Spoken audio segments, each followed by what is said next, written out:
sareng kagunaan ieu kujang kanggo abdi.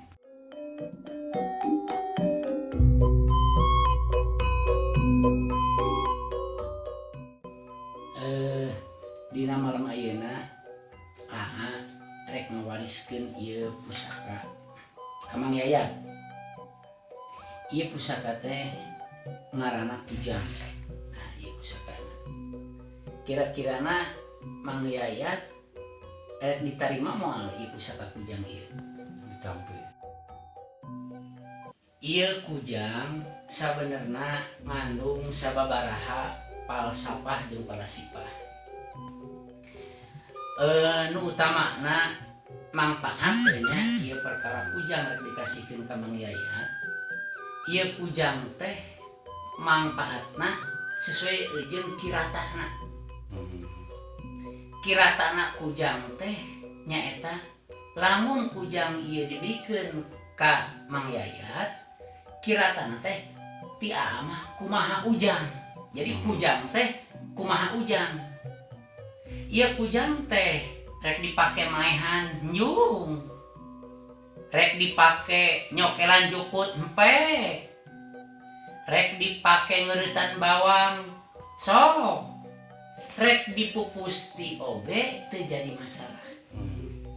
Jadi ieu kujang teh nalika kua dibikeun ka Mang Yayat, jadi kujang teh ngandung falsafah kumaha ujang, nyata kumaha Mang Yayat kieu makena.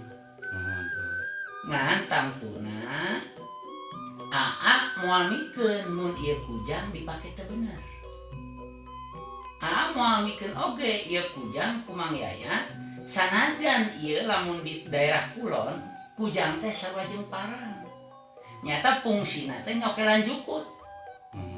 Tapi di dieu nyokelan jukut teh lain nyokelan jukut anu aya di buruan.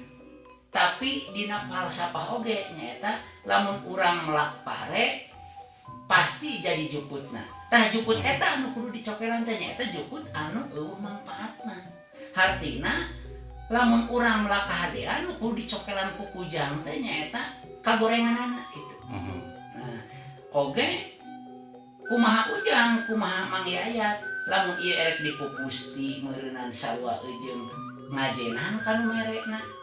Lamun ieu rek dipupusti oge Mang Yayat sarua jeung mikanyaah atawa ngalestarikeun hiji peninggalan sejarah. Malam Salasa ayeuna sabadaang ngawirid ieu kujang ku adi pasrahkeun ka Mang Yayat. Nu tadi teh amanat ieu kujang ulah dipake teu bener, komo dipake maehan jelema mah teu dipisah.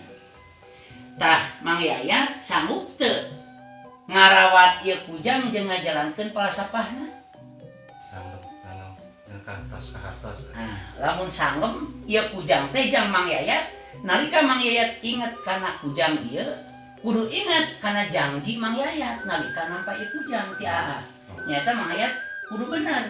Jadi janji Mang Yayat nalika Mang Yayat ningali kujang, inget ka AA sing kukuh kana janji Mang Yayat nu dieu. Namun janji Mang Yayat tak dipake Kasaya. Dipake kasayan.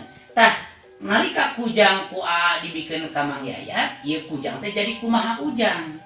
Nalika ieu kujang geus ditarima ku Mang Yayat kudu kukuh kana janji. Janji seperti dieu, nyata ieu kujang moal dipake anu teu bermanfaat. Jadi kujang teh jang Mang Yayat mah begitu ningali kujang kudu kukuh kana janji. Seperti AA kukuh karena janji AA ka guru AA yang ieu kujang ku AA moal dipake teu bener. Nya, tah ayeuna bari kujang disaksian ku Mang Dedi, ieu kujang dipasrahkeun ka Mang Yayat wae. Ngan AA meunang nitip ieu kujang ulah dipake teu bener. Tah lamun nampak kieu, jadi falsafahna umur leuwih kolot Mang Yayat ngoranya wayana dengan hati luhur ditampanan ku Mang Yayat. Mudah-mudahan ieu kujang sing mangpaat. Amin.